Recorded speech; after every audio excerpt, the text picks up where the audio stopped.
Hello friends, welcome you all. आज हम vision IAS के 28 अगस्त वाले डेली करंट अफेयर्स डिस्कस करेंगे। डिस्कस करने से पहले जैसा कि आपको पता है हम लोग मैप सीरीज डिस्कस करते हैं और हम लोग आज वेस्ट एशिया के इम्पोर्टेंट वाटर बॉडीज को देखेंगे। इससे पहले हम लोगों ने यूरोप के इम्पोर्टेंट वाटर बॉडीज जैसे आपका बाल्टिक सी या फिर नॉर्थ सी या फिर आपका ब्लैक सी, इन सबों के बारे में जाना था। आज हम लोग वेस्ट एशिया का दर्शन करेंगे और वेस्ट एशिया में कुछ इंपॉर्टेंट जो वाटर बॉडीज हैं उसका दर्शन करेंगे। बिना देरी किए हुए सबसे पहले हम मैप के पास चलते हैं। तो मैप में हम लोग सबसे पहले वेस्ट एशिया को ऑब्जर्व करेंगे कि आखिरकार ये वेस्ट एशिया है किधर। आपको भी पता है ये पूरा आप जो देख रहे हो कलरिंग फिगर, ये आपका पूरा एशिया का मैप है और एशिया आपका कुछ जो डिमार्केटेड है आप देख सकते हो। रशिया के तरफ जाओ तो आपको नॉर्थ सी मिल जाए, नॉर्थ एशिया मिल जाएगा इस साइड। उसके बाद आप देख लो ईस्ट एशिया आपको देखने को मिलते हैं जिसमें आपका चाइना, मंगोलिया, जापान, ये सब आपको ईस्ट एशिया में आ जाएंगे। एज वेल एज आपका साउथ ईस्ट एशिया में आप देख लो ये जो आपके साउथ ईस्ट एशियन नेशन है जैसे आसियान आपने सुना होगा है ना, association of south east Asian nation, वो सब वाले कंट्रीज आ जाते हैं जिसमें आपका म्यांमार होगा, फिलीपींस, लाओस, कंबोडिया, वियतनाम, ये सब देश आ जाते हैं। तो ये टोटल आपका साउथ ईस्ट एशियन नेशन है। साउथ एशिया आपको पता है इंडिया, अफगानिस्तान, पाकिस्तान, नेपाल, भूटान, बांग्लादेश, ये सब साउथ एशिया में आते हैं इंक्लूडिंग योर श्रीलंका। ठीक है, ये सब आपके साउथ एशिया में आते हैं। इसके लिए आपने सार्क को भी पढ़ा होगा है ना। एंड सेंट्रल एशियन नेशन के बारे में हमने डिस्कस भी किया था अपने फर्स्ट मैपिंग क्लास में, जिसमें आपके 5 important nation Kazakhstan, Kyrgyzstan, Tajikistan, Uzbekistan and Turkmenistan, इन सब के बारे में डिस्कस किया था, जो कहीं ना कहीं ब्रेकअप कंट्रीज हैं यूएसएसआर के, है ना। ये हमने डिस्कस किया था। Next is your West Asia. West Asia काफी सिग्निफिकेंस है भारत के लिए। क्यों सिग्निफिकेंस है इसको जानेंगे, लेकिन हमें यहाँ पर अभी फिलहाल मैप डिस्कस करनी है। तो मैप में देख लो आप पोर्शन वेस्ट एशिया का, जिसमें आपका ईरान आ जाता है, आपका Saudi Arabia, Yemen, Oman, Bahrain, UAE, ये सब कुछ देश आ जाते हैं। इजराइल भी आ जाता है, इजराइल, लेबनान, जॉर्डन, ये सब इधर ही है, वेस्ट एशिया में ही है। वेस्ट एशिया का सिग्निफिकेंस भारत के लिए काफी इंपॉर्टेंट है। सबसे पहली बात तो ये कि ये आपको जो फॉसिल फ्यूल्स या ऑयल रिजर्व्स है उसका ये स्टॉक है। भारत जो है अप्रोक्स 70% अपने जो ऑयल है उसको इंपोर्ट करता है। तो कहीं ना कहीं सिग्निफिकेंस आपका ऑयल रिजर्व्स के रूप में है ही है। साथ ही साथ इंपॉर्टेंट बात ये है कि जो आपका वेस्ट एशिया एक इंपॉर्टेंट मार्केट है भारत के लिए, क्योंकि बहुत सारे प्रोडक्ट्स एक्सपोर्ट किए जाते हैं वेस्ट एशिया में। तीसरा इंपॉर्टेंट बात ये है कि ये जो आपका स्ट्रेट ऑफ हॉर्मुज आपको देखने को मिलता है, स्ट्रेट ऑफ बैबल मंदेब देखने को मिलता है, ये सब आपके इंपॉर्टेंट चोक पॉइंट्स हैं जहां से जो शिप्स है वो गुजरती है। तो ऐसे में भारत के भी जो प्रोडक्ट्स हैं वो यूरोप में जाते हैं, वेस्ट एशिया में जाते हैं, सेंट्रल एशिया में जाते हैं, उसके लिए ये जो चोक पॉइंट है सिग्निफिकेंस रखता है। इसलिए यहाँ पर की शांति होना अनिवार्यता है भारत की शांति के लिए। ठीक है, लेकिन आपने भी ऑब्जर्व किया होगा कुछ समय से वेस्ट एशिया में डिस्टर्बेंसेस चल रहे थे, जैसे इजराइल ले लो है ना, फिर ईरान का इश्यू चल रहा था। तो इसलिए यहाँ पर आपका लगभग आपको डिस्टर्बेंसेस रहते ही रहते। तो ये आपका वेस्ट एशिया हो गया। ठीक है, और सेंट्रल एशिया तो हमने डिस्कस कर लिया, ये आपका यूरोप है। नॉर्थ एशिया हो गया, ईस्ट एशिया हो गया, साउथ ईस्ट एशिया हो गया। अब चलते हैं, जूम इन करते हैं इस मैप को, यानी कि अब हम वेस्ट एशिया नेशन के सफर में चलेंगे और आइए देखते हैं वेस्ट एशिया को। तो वेस्ट एशिया में जैसा कि मैंने आपको बोला था, ईरान, आपका Iraq, Saudi Arabia, Oman, Yemen और आपका यूएई, और जो छोटे छोटे आइलैंड नेशन है जैसे आपका बहरीन है, आपका कुवैत है ना। इसको थोड़ा सा जूम इन कर ले सो दैट और ज्यादा क्लियरिटी से देखने को मिले। तो ये आप देख लो, ये आपका कतर है, यूएई यानी कि यूनाइटेड अरब इमिरेट्स है, कुवैत है, ये सब छोटे छोटे आपके देख सकते हो नेशन है जो पर्शियन गल्फ के अलोंग लाई कर रहे हैं। It is not along the Red Sea, it is along the Persian Gulf. आज जो हमारा डिस्कशन टॉपिक होगा वो basically Persian Gulf and Red Sea के बारे में होगा। रेड सी वैसे तो हमने डिस्कस किया था, लेकिन फिर से इसको डिस्कस कर लेते हैं। तो सबसे पहली बात तो आपको ये याद रखनी है कि कोई भी वेस्ट एशियन नेशन ले लो, ये किसी न किसी वाटर बॉडीज के साथ बॉर्डर करती ही करती है, कोई भी लैंड लॉक्ड नहीं है। इसलिए कह रहा हूं कि आपको एलिमिनेशन करने में आसानी होगी अगर यूपीएससी प्रीलिम्स में आपका क्वेश्चन आता है। Bordering nation related to water bodies, ठीक है। तो कोई भी वेस्ट एशियन नेशन, चाहे वो इराक ही ले लो, इराक आपको लग रहा होगा ये तो लैंडलॉक्ड नहीं, इराक भी आपका पर्शियन गल्फ के अलोंग बॉर्डर कर रहा है, उसे हम देखेंगे। आप देख लो छोटा सा पोर्शन जो इराक का है यहाँ पर, ठीक है, यहाँ पर ये बॉर्डर कर रहा है पर्शियन गल्फ के अलोंग। फिर सीरिया को देख लो तो ये आपका मेडिटेरेनियन सी के अलोंग बॉर्डर कर रहा है। तो इस प्रकार से कोई भी वेस्ट एशियन नेशन बचा नहीं है किसी वाटर बॉडी से, किसी ना किसी कोस्ट के अलोंग जरूर लाई करता है किसी नेशन का बॉर्डर। तो ये हमने डिस्कस किया। तो सबसे पहले चलते हैं हम पर्शियन गल्फ की ओर। पर्शियन गल्फ को डिमार्केट कर लेते हैं। सबसे पहले कलर चेंज करते हैं। तो ये देख लो, आपको ध्यान से ऑब्जर्व करना है। ईरान से शुरू कर रहे हैं। सबसे पहले हम ईरान पहुंच गए।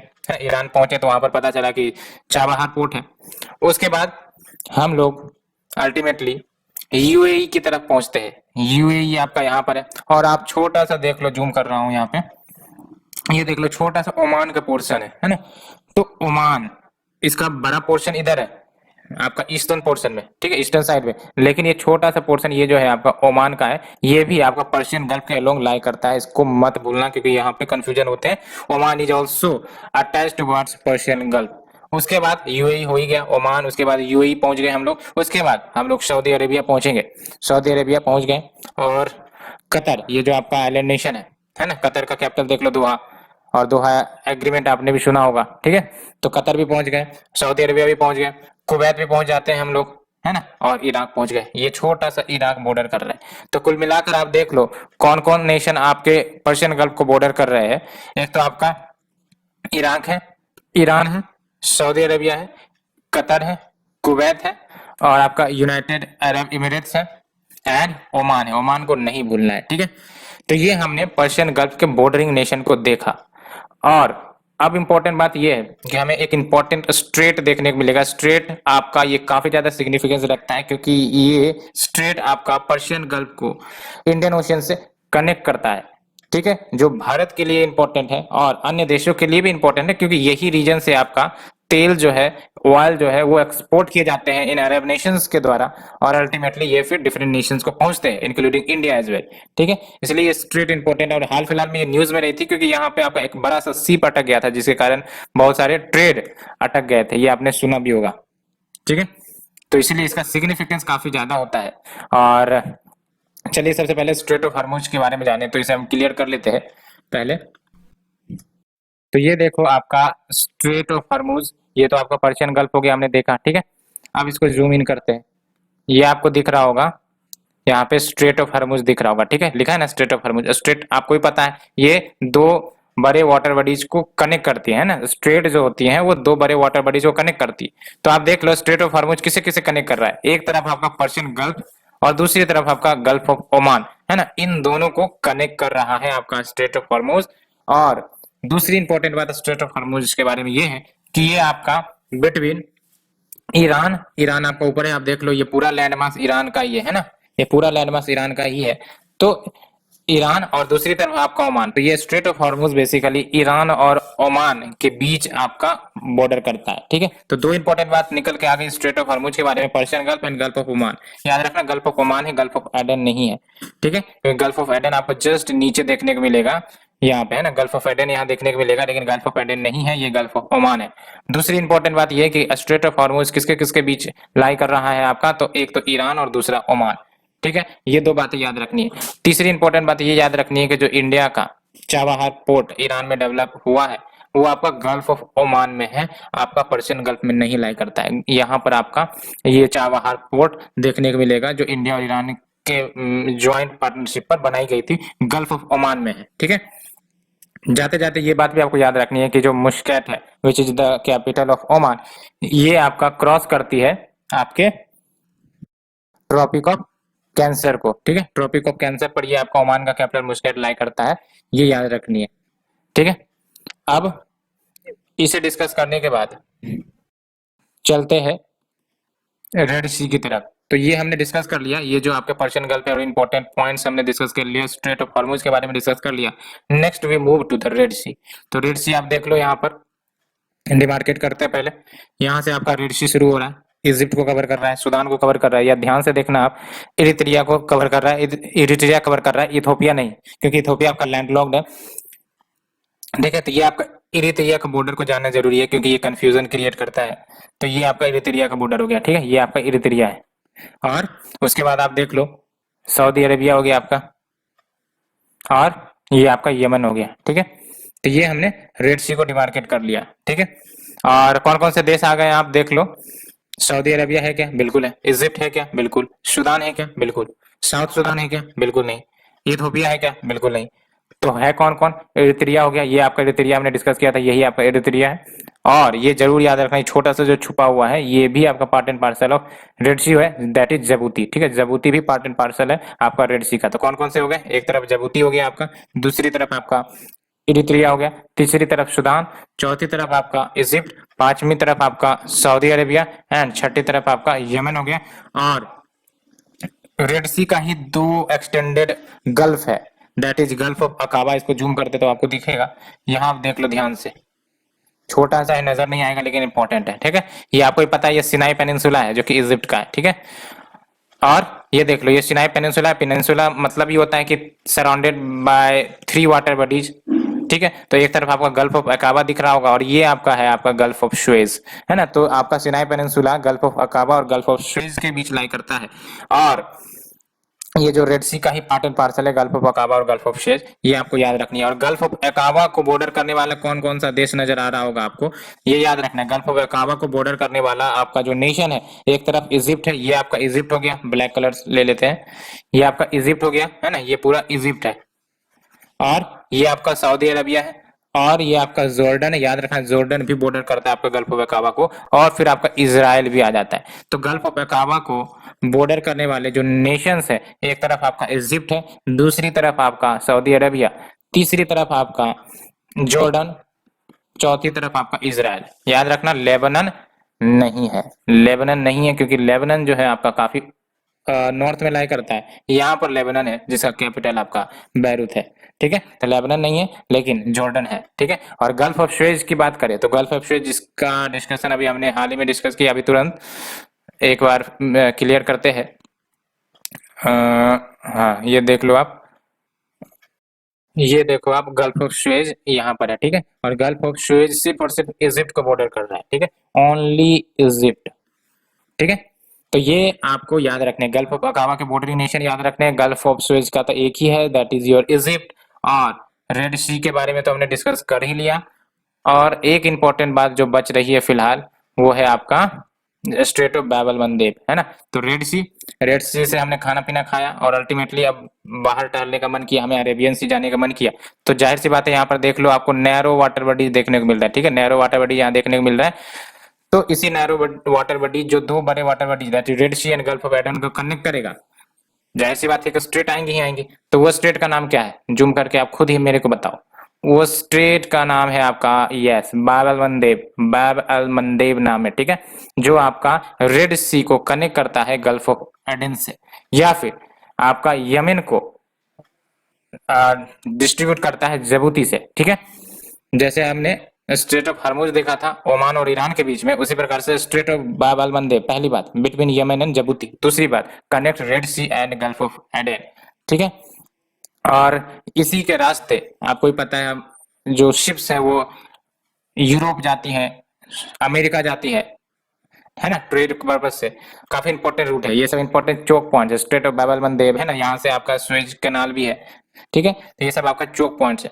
तो हमने इसे डिस्कस किया पूरे मैप को, स्ट्रेट ऑफ बाब अल मंदेब को डिस्कस किया, स्ट्रेट ऑफ हॉर्मुज को डिस्कस किया, रेड सी को डिस्कस किया। याद रखना आपको, यूथोपिया आप देख लो आराम से, ये लैंड लॉक्ड नेशन है, ये आपका सी से बॉर्डर नहीं कर रहा है, ठीक है। यहाँ पर आप ये देखो, ये लैंड लॉक्ड है, ठीक है, लैंड लॉक्ड है, ये आपका पूरा इरित्रिया है, ये पूरा इरित्रिया है, इथियोपिया आपका लैंड लॉक्ड है, ठीक है। तो ये हमने मैप सीरीज को डिस्कस किया, काफी लेट हो गई, फिर भी चलिए, यहाँ से इंपॉर्टेंट क्वेश्चन बनते हैं इसलिए हमने डिस्कस कर लिया। Let's move to our topic, that is the current affairs. तो सबसे पहली बात है आपका इलेक्टोरल बॉन्ड्स से रिलेटेड न्यूज है, because electoral bonds worth 3,429.56 crore rupees redeem करी गई है पार्टीज के द्वारा, यानी कि पॉलिटिकल पार्टीज के द्वारा इन फाइनेंशियल ईयर 2019-20 ये आपका एसोसिएशन फॉर डेमोक्रेटिक रिफॉर्म्स का कहना है। बेसिकली एक एनालिसिस के बाद पता चला है कि इतने रुपीज का रिडिम्पशन इलेक्टोरल बॉन्ड्स का किया गया है। तो देख लो आप, according to the ADR report, चार नेशनल पार्टी, चार टोटल आपका 7 नेशनल पार्टीज है, उसमें से जो 4 नेशनल पार्टीज है जैसे बीजेपी, इंडियन नेशनल कांग्रेस और इंडिया तृणमूल कांग्रेस, एनसीपी, इन सबों ने approx 62.92%, that is equal to 2993.826 crore rupees, जो इनके टोटल इनकम का 62.92% शेयर है, वो आपका इलेक्टोरल बॉन्ड्स के माध्यम से आया फॉर द फाइनेंशियल ईयर 2019-20। ठीक है, तो जानना हमें इलेक्टोरल बॉन्ड्स के बारे में, क्योंकि क्वेश्चन इलेक्टोरल बॉन्ड्स से ही आएंगे। तो इलेक्टोरल बॉन्ड्स की बात करें तो सबसे पहली बात, इसकी शुरुआत 2017 के यूनियन बजट से हुई थी। और जब हम बात करते हैं इलेक्टोरल बॉन्ड्स की, तो ये इंटरेस्ट फ्री बेयरर इंस्ट्रूमेंट्स होते हैं, यानी कि आपको कोई भी बॉन्ड पर इंटरेस्ट नहीं मिलेगा।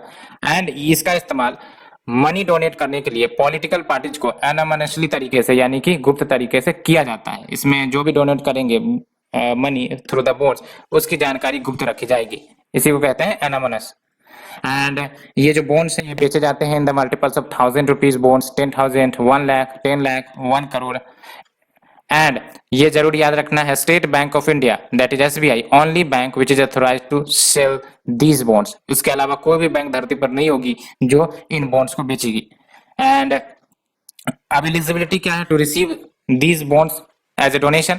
तो कोई भी पार्टी, पहली बात, जो रजिस्टर्ड हो under the Representation of People Act 1951, plus दूसरी बात, has secured at least 1% of the votes polled in the most recent यानी कि जो हाल फिलहाल में जनरल इलेक्शंस हुए होंगे, यानी कि आपका लोकसभा इलेक्शन या फिर असेंबली इलेक्शंस अगर हुए होंगे और उसमें एटलीस्ट 1% ऑफ द वोट्स लेकर आती है, तो वो एलिजिबल होंगे to receive these electoral bonds. ठीक है, तो दो कंडीशन हो गई, पहली बात तो रजिस्टर्ड अंडर आरपी एक्ट 1951, दूसरी इंपॉर्टेंट बात, secure at least 1% votes polled in the recent Lok Sabha election या फिर असेंबली इलेक्शन। एंड जो डोनर्स है वो परचेज कर सकते हैं एज वेल एज डोनेट कर सकते हैं bonds to their party of choice, जो भी पार्टी को डोनेट करना चाहे, और जो पार्टी होंगी उनको इन कैश करना पड़ेगा इन बॉन्ड्स का to their verified account within 15 days, है ना। तो ऐसा नहीं है कि जो डोनर है उन्होंने बॉन्ड तो सौंप दिए पार्टीज को, अब पार्टी 4 साल तक इंतजार कर रही है कि भाई साहब 4 साल बाद हम इसको इन कैश करवाएंगे, तो ऐसा नहीं होगा। विद इन 15 डेज आपका इन कैश कराना जरूरी है। तीसरी इंपॉर्टेंट बात ये याद रखनी है, there is no limit on the number of bonds an individual और कंपनी कैन परचेज। ये प्रीलिम्स में पूछा जा सकता है ना, कि there is a limited number of bonds जो कंपनी या इंडिविजुअल परचेज करेंगे और आप कंफ्यूज हो जाओगे। याद रखना है, there is no limit set on the number of bonds an individual company can purchase. And जो SBI deposits bond that a political party hasn't encashed within 15 days into the Prime Minister Relief Fund। तो कहने का मतलब यह है कि अगर 15 दिन हो गए और इन कैश नहीं किया गया तो फिर पैसे कहाँ जाएंगे? तो पैसे basically ultimately Prime Minister Relief Fund के अकाउंट में जाएंगे। ठीक है, let's move to the next article. Ministry of Electronics and Information Technology, इन्होंने लॉन्च किया है quantum computer simulator toolkit. ठीक है, तो बेसिकली ये जो आपका quantum computer simulator toolkit है, ये रिसर्चर्स एंड स्टूडेंट्स को मदद करेगा कि वो रिसर्च कैरी आउट करें इन quantum computing in A cost effective manner. And इसके लिए क्विशिम प्लेटफॉर्म बनाई गई है किनके द्वारा? IISc बेंगलुरु यानी कि Indian Institute of science Bengaluru, IIT Roorkee and centre for development of advance computing that is CDAC। क्या सिग्निफिकेंस है ये QSIM टूल किट का? तो सबसे पहली बात तो ये कि साइंटिस्ट को ये अलाउ कर सकेंगे टू स्टडी क्वांटम इफेक्ट्स जो कहीं ना कहीं डिफिकल्ट हो जाते थे to study in a lab. साथ ही साथ it will also help in developing and debugging the quantum algorithm, यानी कि जो एल्गोरिथम होते हैं यानी कि कंप्यूटर कोडिंग होते हैं उसमें क्या एरर है उसको भी आइडेंटिफाई करने में, ठीक करने में ये टूल किट मदद करेगा। जब हम बात करते हैं क्वांटम कंप्यूटिंग, तो क्वांटम कंप्यूटिंग आपका वैसी कंप्यूटर टेक्नोलॉजी है जो क्वांटम थ्योरी के प्रिंसिपल पर, सिद्धांत पर आधारित है।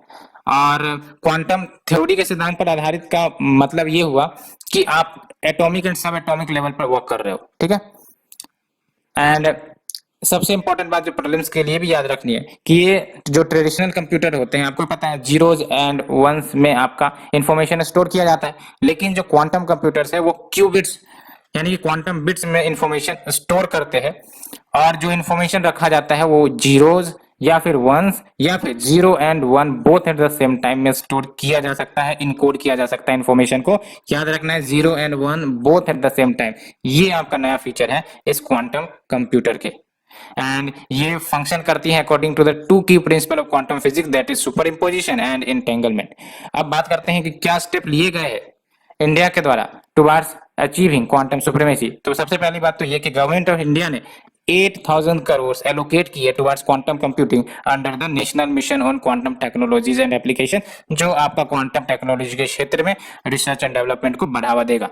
And Department of Science and Technology ने लॉन्च किया है quantum enabled science and technology programme, जो ग्राउंड वर्क ले डाउन करता है to build quantum computers in India, यानी क्वांटम कंप्यूटर की मैन्युफैक्चरिंग को बढ़ावा देने के लिए Department of Science and Technology का प्रोग्राम है, दैट इज QUEST प्रोग्राम। ठीक है, और ये जो फीचर्स है QSIM टूलकिट की, सबसे पहली बात तो इंट्यूसिव यूजर इंटरफेस देखने को मिलेगा। QC सिमुलेटर इंटीग्रेट करी गई है with A graphical user interface based work bench, जिसके तहत जो स्टूडेंट्स होंगे, रिसर्चर्स होंगे, वो क्वांटम प्रोग्राम आसानी से क्रिएट कर सकेंगे, as well as visualise the instant circuit generation and simulated outputs. And फिर आप देख लो simulate noisy quantum logic circuits to test कि कैसे और कितने अच्छे से वेरियस एल्गोरिथम वर्क कर रहे हैं with imperfect quantum components, जो essential है to simulate real life conditions, and preloaded with quantum algorithm and examples to provide a hard state to the users, है ना। तो preloaded quantum algorithm available होंगे, examples भी preloaded होंगे, and integrated with high performance computing, जिसके बाद multiple users submit कर सकेंगे jobs simultaneously with different qubit configuration। तो ये कुछ फीचर्स है आपके टूल किट के, तो ये हमने डिस्कस किया। Let's move to the next one. Ministries agree to allow 7 Himalayan hydroelectric projects. तो देख लो ये अभी इश्यू आ रही थी और अब जाके मिनिस्ट्रीज ने 7 हिमालयन हाइड्रो पावर प्रोजेक्ट्स को अलाउ कर दिए हैं। ये है आपके 7, कौन से रिवर पर लगेंगे ये भी दिए हुए हैं इसमें। और ये इश्यू इसलिए चल रही थी बिकॉज जो एक एफिडेविट फाइल की गई थी सुप्रीम कोर्ट में बाय द गवर्नमेंट, क्योंकि एक केस चल रहा था कि भाई साहब ये जो हाइड्रो इलेक्ट्रिक प्रोजेक्ट लाए जा रहे हैं हिमालयन रीजन में, वो कितना फिजिबल है, कितना उचित है, क्या इससे कोई डिजास्टर्स घटने की प्रक्रिया तो नहीं हो जाएगी, क्योंकि आपको भी पता है हिमालयन रीजन फ्रेजाइल रीजन है ना, एक्टिव प्लेट बाउंड्री के अलोंग लाई करता है, अर्थक्वेक डिजास्टर्स होते रहते हैं। तो 2013 में उत्तराखंड फ्लड्स आए थे because of this hydro electric project. तो इसीलिए जब ये फिर से प्रोजेक्ट लाया जा रहा है तो फिर इश्यू न्यूज में आ गई कि कितना फिजिबल है, इस पर चर्चा की जाए। तो आप देख सकते हो, तो गवर्नमेंट ने जो एफिडेविट फाइल करी गई थी उसमें 7 प्रोजेक्ट्स को अलाउ कर दिए गए हैं to complete construction primarily on the ground, कि ये 50% कंप्लीट है ना। तो आपके 7 प्रोजेक्ट जो क्लियर किए गए हैं HEP के, वो इस ग्राउंड पर मेजरली कि भाई साहब ये तो 50% काम हो चुका है, अटका के रखना ठीक बात नहीं होगी। लेकिन इंपॉर्टेंट बात ये भी है कि सेंट्रल गवर्नमेंट ने कहा भी है कि no other new project allow किए जाएंगे in the upper reaches of the Ganga, and जो ऑलरेडी सैंक्शन प्रोजेक्ट्स हैं उनको अवॉइड करना पड़ेगा, फॉलो करना पड़ेगा इन्वायरमेंटल रेगुलेशंस को, जिसमें minimum flow of water in the river क्या होनी चाहिए at all times of the year, ये सब भी डिमार्केट किए गए हैं टू प्रिजर्व द हेल्थ। और ये जो 7 प्रोजेक्ट कहाँ कहाँ आने वाले हैं ये आप देख लो। विष्णुगढ़ पीपल कटी जो कि अलकनंदा रिवर के ऊपर होगा, तपोवन विष्णुगढ़ जो कि आपका धौलीगंगा रिवर के ऊपर होगा, सिंगोली वतवारी जो कि मंदाकिनी रिवर के ऊपर, फटाबियोंग जो कि आपका मंदाकिनी रिवर पर ही होगा, Tehri stage 2 Bhagirathi river, and Madhya Maheshwara जो कि आपका मध्य महेश्वरा गंगा के ऊपर है, एंड काली गंगा 2 जो कि काली गंगा रिवर के ऊपर है। ठीक है, तो ये हमने डिस्कस कर लिया। अब बात करते हैं कि आखिरकार ये इतनी इश्यूज क्यों आते रहती है इंडियन हिमालयन रीजन को लेकर। सबसे पहली बात तो ये कि पोटेंशियल अगर देखा जाए hydroelectric power potential Himalayan region की तो काफी ज्यादा है।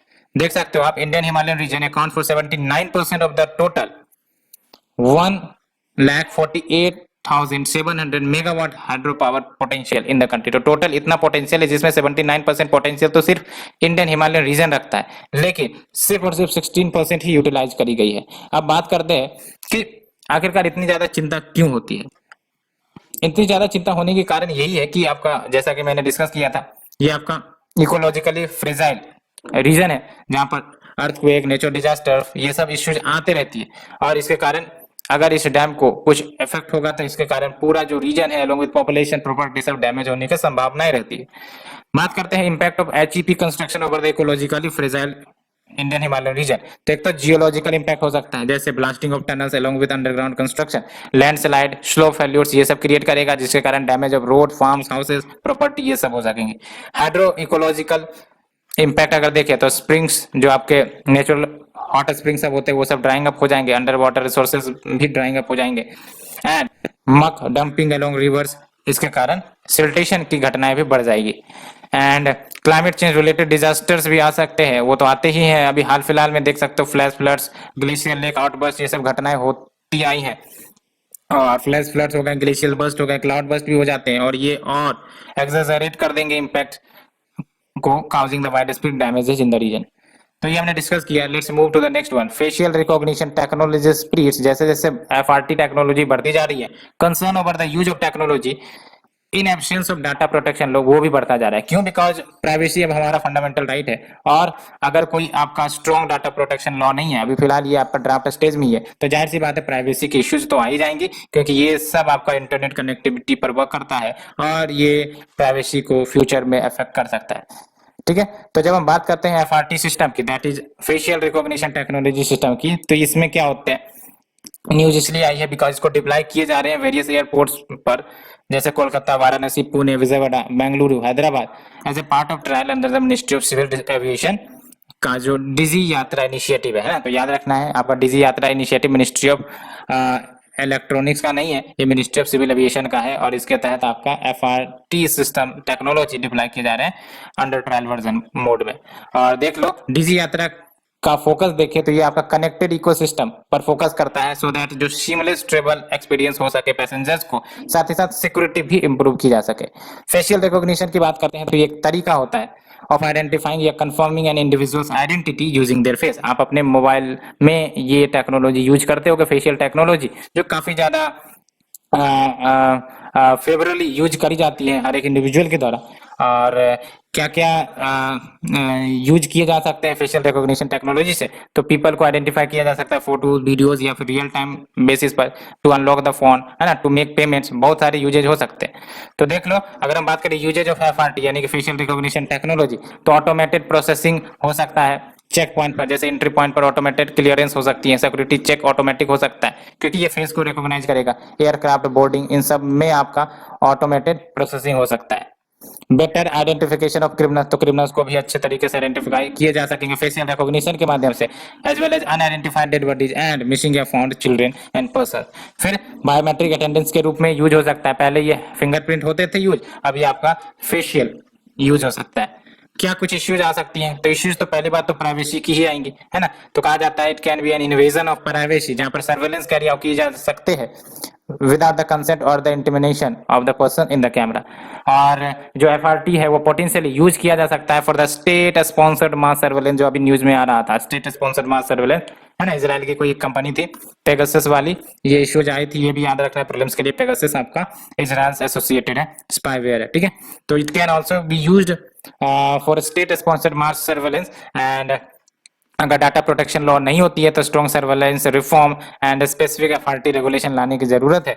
एंड और क्या इश्यू हो सकते हैं, तो पुअर एक्यूरेसी इन आइडेंटिफिकेशन, कभी कभी क्या होता है कि आप पेमेंट करने जा रहे हो लेकिन आपका फेस ही रिकॉग्नाइज नहीं कर रहा, है ना, तो ऐसे ऐसे इश्यूज आ सकते हैं, पुअर एक्यूरेसी आ सकती है in identification. Next is your need Supreme Court approval for 10% economically weaker sections quota in medical colleges। Madras high court का रूल आया है, यानी कि अगर 10% EWS कोटा देना है मेडिकल कॉलेजेस में तो एससी का अप्रूवल मैंडेटरी होगा, ठीक है। तो आप देख सकते हो मद्रास हाई कोर्ट ने कहा है कि जो सेंटर का डिसीजन है to provide 10% reservation to the economically weaker section, जो अभी न्यूज में आई थी, in all India quota scheme for undergraduate and postgraduate medical and dental courses के लिए, इसमें आपको सुप्रीम कोर्ट का परमिशन मैंडेटरी होगा। और ये हाल ही की न्यूज है बिकॉज जुलाई में सेंटर ने नोटिफाई किया था, आपको भी पता है, 27% कोटा ओबीसीज के लिए एंड 10% रिजर्वेशन कोटा ईडब्ल्यूएस के लिए जो दिए जाते हैं under the all India quota scheme.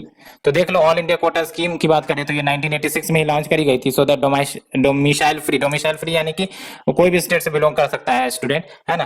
तो domicile free merit based opportunities students को प्रोवाइड करी जा सके from any state so that वो एडमिशन ले सके in a good medical colleges in any other state.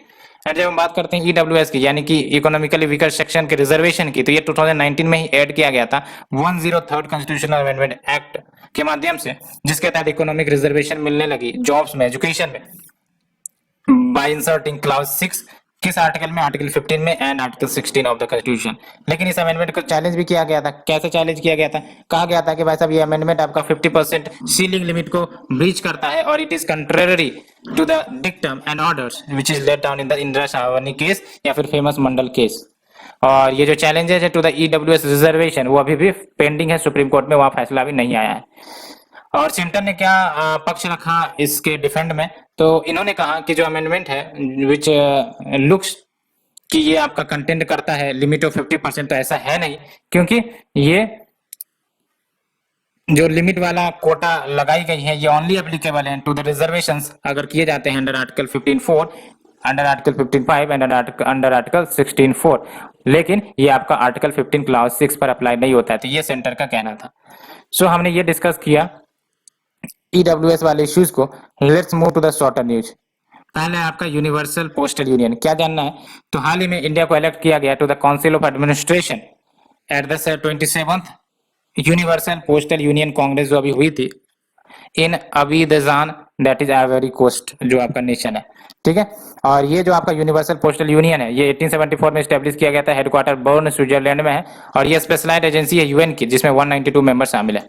और इंपॉर्टेंट बात ये है कि कोई भी नॉन मेंबर कंट्रीज जो यूनाइटेड नेशंस के नहीं है वो भी यूपीयू मेंबर बन सकते हैं, प्रोवाइडेड कि इसका जो रिक्वेस्ट है वो अप्रूव है at least 2/3 of the member countries of the UPU, that is universal postal union. और इसका एम क्या है? तो बेसिकली इंटरनेशनल रेगुलेशन एस्टैब्लिश करना for postal services and to promote cooperation in postal matters as well. Next is your employment exchange portal for senior citizen. तो क्या issues है? तो सीनियर सिटीजन के लिए एम्प्लॉयमेंट एक्सचेंज पोर्टल लाए गए हैं, तो लाए गए हैं, वो लाए जाने वाले हैं, प्रिपेयर कर रही है। तो centre is preparing to launch a unique employment exchange जिसका नाम होगा SACRED, that is senior abled citizen for reemployment in dignity. और ये आपका और कुछ नहीं बल्कि वेब पोर्टल ही होगा, सो दैट जो सीनियर सिटीजन है उनको अगर जॉब की दरकार है तो वो पोटेंशियल एम्प्लॉयर्स के साथ कनेक्ट हो सके वाया दिस पोर्टल। और ये बेसिकली जो पोर्टल तैयार किया गया है taking a Q from the जिस इकोनॉमी मॉडल, और ये पोर्टल अलाउ करेगा वेरियस वर्क मॉडल्स को, फुल टाइम वर्क अवेलेबल हो सकेंगे, पार्ट टाइम हो सकेंगे, फ्रीलांसिंग, प्रो बोनो ऑप्शंस भी होंगे, ठीक है। And short term employment, teaching, counselling jobs इसको आइडेंटिफाई करी गई है अमंग द वेज कि कैसे हम प्रोडक्टिवली इंगेज कर सकते हैं सीनियर सिटीजन्स को in the economic activities. And next is your green hydrogen. Green hydrogen की बात करें तो इंडिया प्रपोज कर रही है कि वो ग्रीन हाइड्रोजन मैंडेट करेंगे फर्टिलाइजर एंड रिफाइनिंग में। तो जब हम बात करते हैं ग्रीन हाइड्रोजन का अगर इस्तेमाल किया जाएगा तो क्या बेनिफिट होगा? तो जो अमोनिया का इंपोर्ट है वो कम हो सकेंगी एंड नेचुरल गैस का भी इंपोर्ट कम हो सकेगा which is required for the fertiliser production. And green hydrogen की बात करें तो विच इज हाइड्रोजन जो प्रोड्यूस करी जाती है किससे? इलेक्ट्रोलाइसिस प्रोसेस से। क्या होता है ये इलेक्ट्रोलाइसिस प्रोसेस? जिसमें हम H2O को यूज करके H2 एंड O2 को सेपरेट आउट करते हैं, ये है आपका electrolysis by passing electricity from, ये याद रखना, नॉन रिन्यूएबल नहीं, renewable sources resulting in no carbon emission. तो इसमें नो कार्बन इमिशन होगा, है ना, कोई कार्बन इमिशन नहीं होते। And national hydrogen energy mission को लॉन्च किया गया है to enable the cost competitive green hydrogen production. Types of hydrogen की बात करें तो लो कार्बन होते हैं, जीरो कार्बन और हाई कार्बन वाले, ठीक है। और लो कार्बन वाले में ब्लू हाइड्रोजन आ जाएंगे जिसमें आपका CH4 से बनाया जाता है, मीथेन से, और इसमें CO2 जो भी रिलीज होंगे उसको कैप्चर किया जाता है और स्टोर कर लिया जाएगा, मतलब CO2 निकलते हैं बट उसको कैप्चर कर लिए जाते हैं। ग्रीन हाइड्रोजन में आप देख सकते हैं वो रिन्यूएबल एनर्जीज के माध्यम से बनाए जाएंगे और इसमें कोई CO2 रिलीज नहीं होगा। ब्रोन हाइड्रोजन बेसिकली वो आपका कोल से बनाए जाएंगे, फॉसिल फ्यूल से बनाए जाएंगे और CO2 इसमें इमिट होगा एटमॉस्फेयर में, दैट्स व्हाई ये हाई कार्बन है, ठीक है। और ग्रे हाइड्रोजन में क्या होगा? ये भी आपका CH4 से बनाया जाएगा और CO2 इमिट होता है इनटू द एटमॉस्फेयर, ठीक है। तो ये आपका ग्रे हाइड्रोजन हो गया। तो ये हमने टाइप्स ऑफ हाइड्रोजन की बात करी, ठीक है। Next is your tiger buffer zone. तो आप देख लो 6 टाइगर रिजर्व जो मध्य प्रदेश में है वहां पर आपका बफर जोन ओपन किया गया है टूरिस्ट के लिए इस मॉनसून में अंडर द बफर में सफर प्रोग्राम, और इससे स्टेट की रेवेन्यू बढ़ी है, 27 लाख रेवेन्यूज आई है, 26 लाख रुपीज की रेवेन्यू आई है। एंड ये जो 6 टाइगर रिजर्व है वो आप देख लो, पन्ना, बांधवगढ़, कान्हा, पेंच, सतपुरा, संजय टाइगर रिजर्व। याद रखना बांधवगढ़ आपका राजस्थान में नहीं है, ये आपका मध्य प्रदेश में है, ठीक है। तो Panna tiger reserve, Bandhavgarh, Kanha tiger reserve, Pench tiger reserve, Satpura tiger reserve and Sanjay tiger reserve. और टाइगर रिजर्व को basically core zone plus buffer zone में कैटेगराइज किया जाता है। कोर जोन यानी कि free from human interference. Buffer zone की बात करें तो इसका मतलब आपको कंजर्वेशन ओरिएंटेड लैंड यूज किया जाएगा यहाँ पर, and serves as a corridor for wild animals. Next is your integrated anti submarine warfare defence suite. क्या है ये आईएडीएस? तो बेसिकली मिनिस्ट्री ऑफ डिफेंस ने कंक्लूड किया है contract with an Indian firm for procurement of 14 integrated anti submarine warfare defence suites under the buy and make category, जो defence procurement के है। तो आईएडीएस की बात करें तो ये high end under water equipment होगा with an integrated capability to detect enemy के submarines and torpedoes at extended range. साथ ही साथ जो इनकमिंग टॉर्पीडोज हैं इनेमी के fire by the enemy submarine, उनको भी डाइवर्ट कर सकेगा। और ये वर्सेटाइल सिस्टम है, capable of operations from all sizes of warship, small और मीडियम और लार्ज हो। Next is your active galactic nuclei. तो देख लो, researchers from Indian Institute of astrophysics, इन्होंने ऑब्जर्व किया है 3 सुपरमेसिव ब्लैक होल्स को फ्रॉम 3 गैलेक्सी जो मर्ज हो रहे हैं, और मर्ज होकर ये क्या बना रहे हैं? Triple active galactic nuclei. तो ये एक्टिव गैलेक्टिक न्यूक्लियाई क्या है? तो आप देख सकते हो बहुत सारे गैलेक्सी जिनके तो काफी ब्राइट न्यूक्लियर होते, काफी चमकते रहते हैं सेंटर में, ठीक है। इतना ब्राइट कि जो सेंट्रल रीजन है can be more luminous than the remaining galaxy light, है ना। जैसे मिल्की वे गैलेक्सी ले लो तो उसका सेंटर ब्राइटनेस काफी ज्यादा होता है than their buffer counterpart, ठीक है। तो ये जो न्यूक्लियाई है इन्हीं को आपका एजीएन कहा जाता है, यानी कि active galactic nuclei. And much of the energy output of AGN वो आपका non thermal non stellar type का होता है with many AGN strong emitters of X ray, radio and ultraviolet radiation भी इमिट करते हैं, as well as optical radiation. Next is your places in news. पहला है आपका किलिवा वोल्केनो, जो कि हवाईयन आइलैंड यूएसए में।